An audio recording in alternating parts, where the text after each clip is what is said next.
आई, अहो हे काय बोलताय तुम्ही? माझ्या मुलाच्या आयुष्यातून निघून जा मंजिरी. आई प्लीज प्लीज असं नका बोलू. मी अगं, थोडा तरी या घराच्या सुखाचा विचार कर. नाही, मला माहितीये तुम्ही रागाच्या भरात बोलताय सगळं. हे बघ, रागाच्या भरात काय किंवा दुःखात काय, माझा विचार बदलणं शक्य नाही. आई आई अहो पण मी काय म्हणते तुम्ही. आता मला मी सत्यजितवर केलेल्या संस्कारांचाच राग यायला लागलाय. का मी सत्यजितवर एवढे चांगले संस्कार केले? तुझं नशीब समज, त्याच्या जागी दुसरा कोणी असता ना तर आतापर्यंत जीव घेतला असता तुझा. पण सत्यजितनं तुझ्या नखालाही धक्का लावलेला नाही. कारण एकच, त्यानं लग्नात तुला दिलेलं वचन, ज्या काही यातना असतील त्या सगळ्या तो स्वतः सहन करतोय.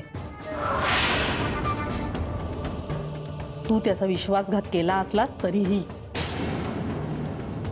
मला एक कळत नाहीये, त्याच्या सत्यवचनी असल्याचा मी अभिमान बाळगायचा की त्याच्यावर दया दाखवायची. आई मी आजही तेवढीच प्रामाणिक आहे आणि मी जे काय बोलते ते फक्त सत्य आहे बस. पण सत्य काही असं हजारदा सांगून पटवून द्यावं लागत नाही. सत्य हे सूर्यप्रकाशा इतकं स्वच्छ दिसतं जगाला. माझे सत्य एक ना एक दिवस जगासमोर नक्की येणार आहे. हे बघ, मला या गोष्टीवर चर्चा करायची नाहीये. मला माहिती आहे की समजावून सांगून सत्यजित त्याचं वचन मोडणार नाही. मी भीक मागते तुझ्या पुढे. माझ्या मुलाच्या सुखाची भीक घाल माझ्या पदरात. कृपा कर माझ्यावर मंजिरी. माझ्या मुलाच्या आयुष्यातून निघून जा मंजिरी.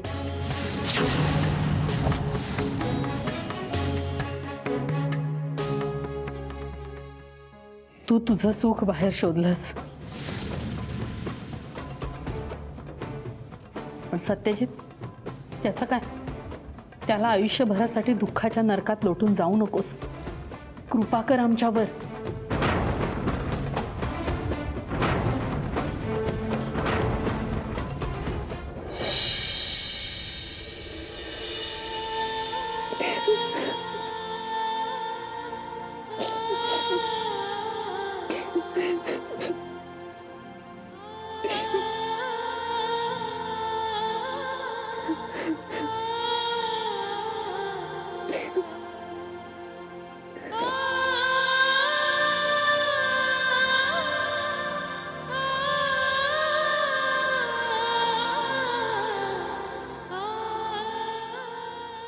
काय झालं? कसले अश्रू आहेत हे? पश्चात्तापाचे की अपेक्षाभंगाचे? म्हणजे माझ्याबरोबर जे वागलीस त्याचा पश्चात्ताप, की आशिष बरोबर पाहिलेली स्वप्न पूर्ण झाली नाहीत याचा अपेक्षाभंग?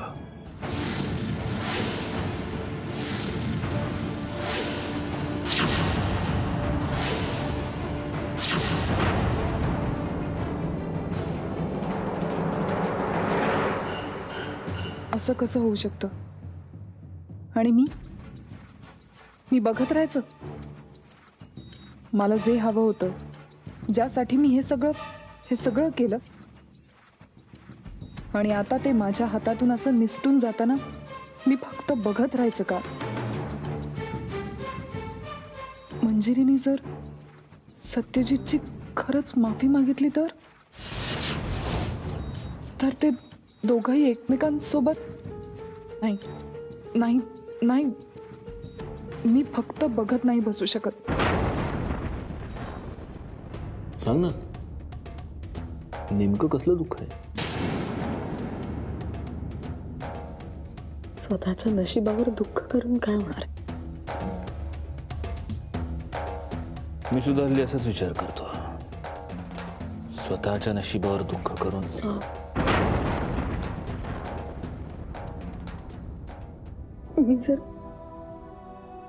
मी जर तुमच्या आयुष्यातून निघून गेले तर तुम्ही सुखी व्हाल ना.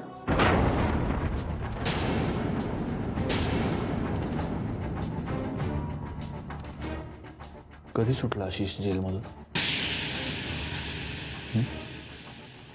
निघायची तयारी झाली सुद्धा? तुमचे हे विचार तर नाही बदलू शकत.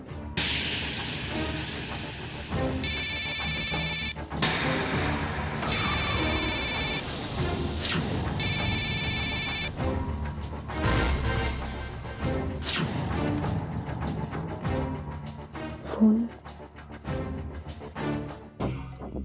बघ, ज्याच्या नावाने एवढ्या रात्री अश्रू ढाळत बसली होतीस त्याचा फोनही आला. खरंच मेड फॉर इच अदर आहात तुम्ही दोघं.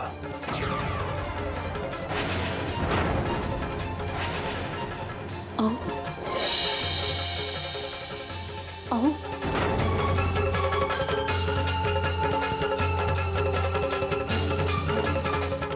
अहो मंजिरी, मंजिरी काय झालं? प्रिया, ते तुमचं भांडण झालं का? नाही, भांडण असं नाही. तुला तर माहितीच आहे हल्ली कसं वागतात ते माझ्याशी. पण मगाशी जे झालं ते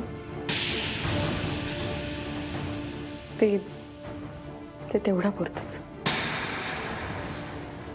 मी आले. एक मिनिट. नाही म्हणजे तो जर रागावला असेल तर मला वाटतं तू थांब, मी बघते.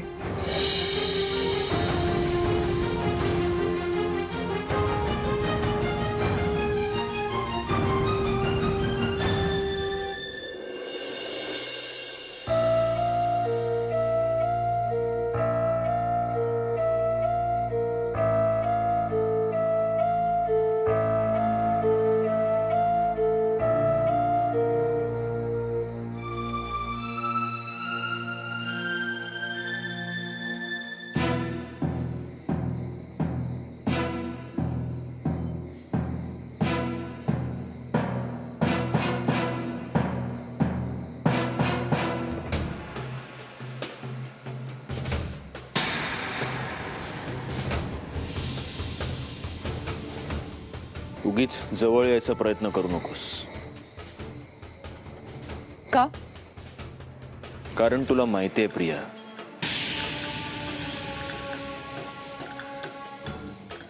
याहून खूप जास्ती जवळ येऊन झालंय माझं.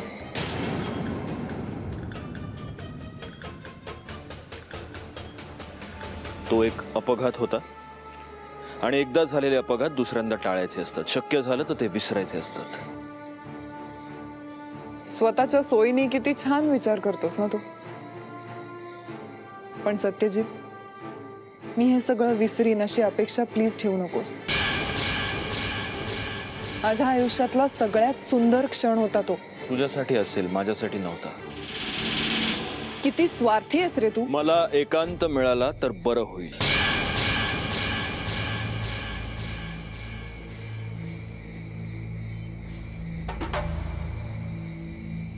बरोबर आहे.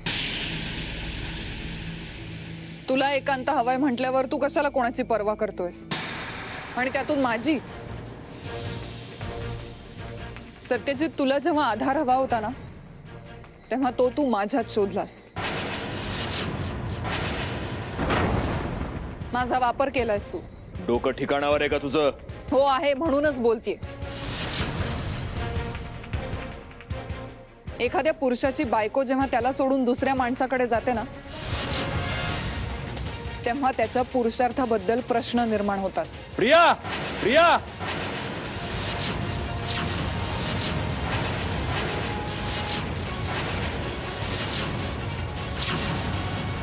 आणि तसेच प्रश्न तुझ्या मनातही निर्माण झाले होते, ज्याची स्वतःपुरती का होईना तू उत्तरं शोधलीस आणि त्यासाठी माझा वापर केलास. तू काय बोलतेस हे कळतंय का तुला? बरोबर तेच बोलतेय. मी तुझ्यावर खूप प्रेम केलं सत्यजित. तू मला कधी मिळणार नाहीस हे दुःखही पचवलं मी. पण तू तू फक्त भावनांशी खेळलायस माझ्या. गरज होती तेव्हा जवळ केलंस, गरज संपल्यावर दूर लोटलंस, एका वस्तूसारखा वापर केलाय. बस, हे वाटतील ते आरोप सहन नाही करणार मी. जा तू इथून.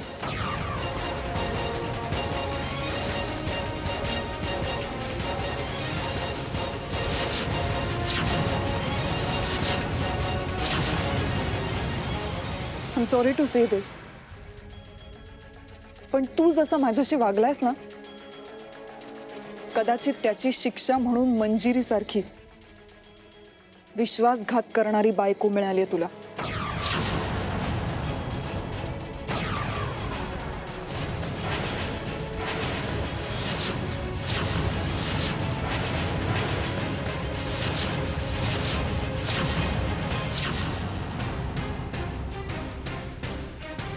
पण तू जसं माझ्याशी वागलायस ना, कदाचित त्याची शिक्षा म्हणून मंजिरी सारखी विश्वासघात करणारी बायको मिळाली तुला.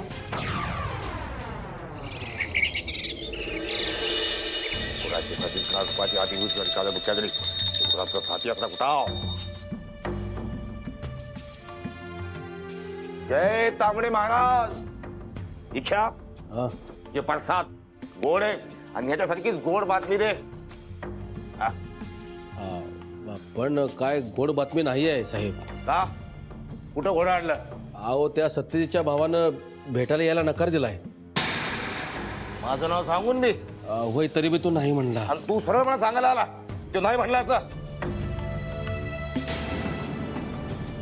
तांबडे मीच खाऊन टाक. तुला आता काही खायला मिळणार नाही 2 दिवस. अहो साहेब, साहेब मी समजून सांगण्याचा प्रयत्न केला. ओ बघा आता, आम्ही असं म्हणलं का तुम्ही प्रयत्न नाही केला? तुम्ही प्रयत्न केला, पण कसंही घ्या. आम्हाला वाटलं ते देणं पिठाचं बिस्कुट निघाल, पण ते तर लोखंडाची सळी निघालं. आता यावर काहीतरी वेगळा उपाय करावा लागेल. करावं लागेलच. तांबडे बापाच्या कृपेनं लोखंडाची बी मेणबत्ती होती या. ए तांबडे बाबा.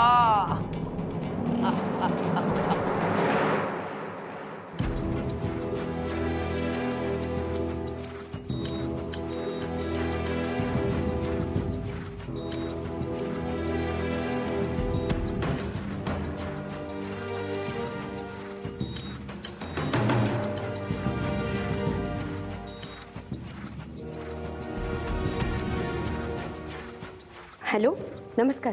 हा, राम राम. कोण? मी नेत्रा बोलते. नाही, रॉंग नंबर.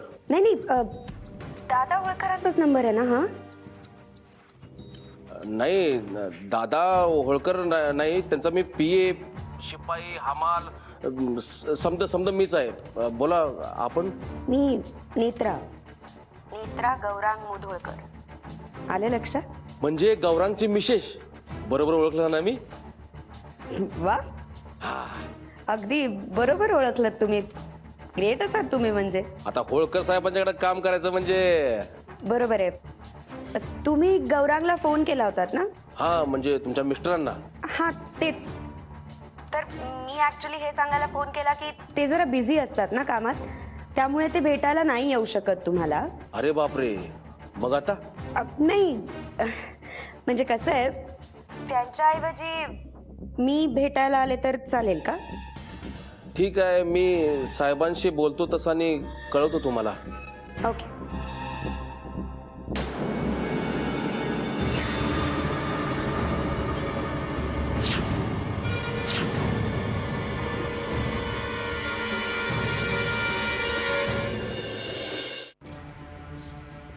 माझा फोन?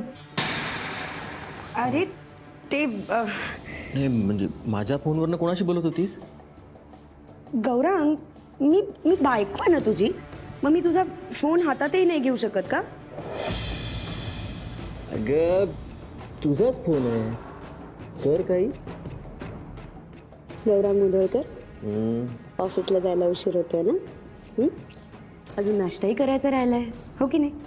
हो ना, त्यामुळे आता फोन घे आणि जाऊन नाश्ता कर, मी आलेच. आलोच.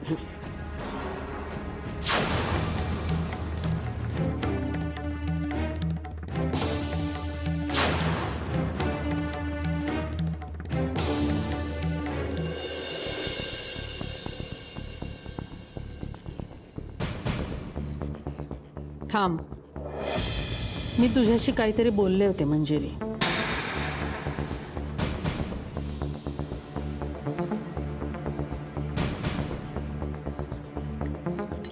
माझा विचार बदललेला नाही आणि तो बदलणं शक्यही नाही. तेव्हा तू त्याच्याबद्दल काही बोलू नकोस आणि विचार तर अजिबात करू नकोस. आई मला एवढंच विचारायचंय, तू कधी बोलणार आहे सत्यजितची? आई प्लीज, मला एकदा काय म्हणायचंय तुम्ही ऐकून घ्या ना. मी काहीतरी विचारलंय मंजिरी तुला, मला त्याच प्रश्नाचं उत्तर हवंय.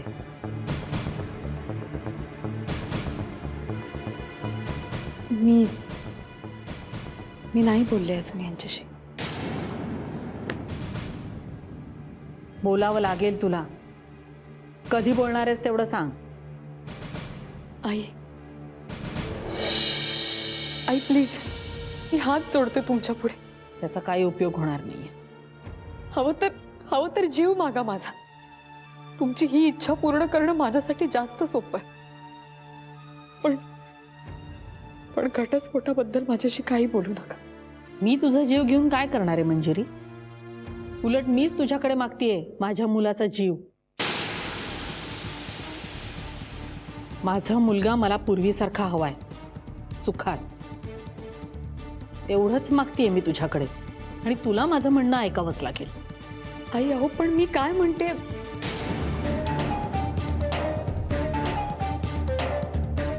आई, तुमची गोळ्या घ्यायची वेळ झाली ना. ह्या गोळ्या. नेत्रा, मी घेईन गोळ्यानंतर. आम्ही काहीतरी महत्वाचं बोलतो इथे. तू जरा आत जातेस? हो, म्हणजे अहो मला माहित नव्हतं तुम्ही काही महत्वाचं बोलताय. मी थांबते आत, पण गोळ्या आठवणीने घ्या. हा,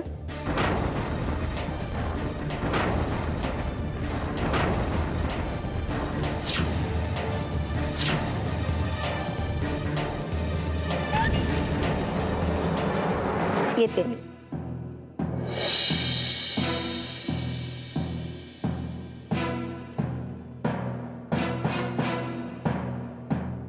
मंजिरी,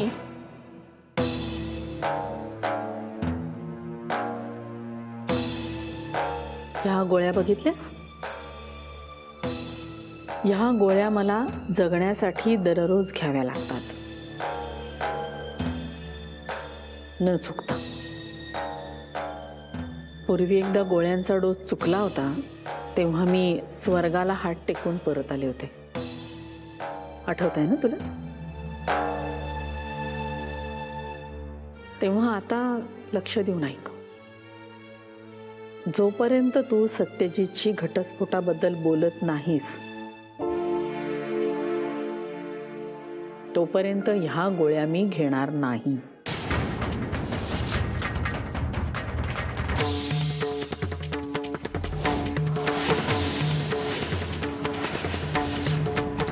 आता माझं जे काही होईल त्याची संपूर्ण जबाबदारी फक्त तुझी असेल मंजिरी. तसंही आपल्या जन्मदात्या आईचा जीव घेतल्याचं पाप तुझ्या माथी आहेच. आता जिनं तुला आईसारखं प्रेम दिलं, तिचाही जीव तुला घ्यायचा असेल.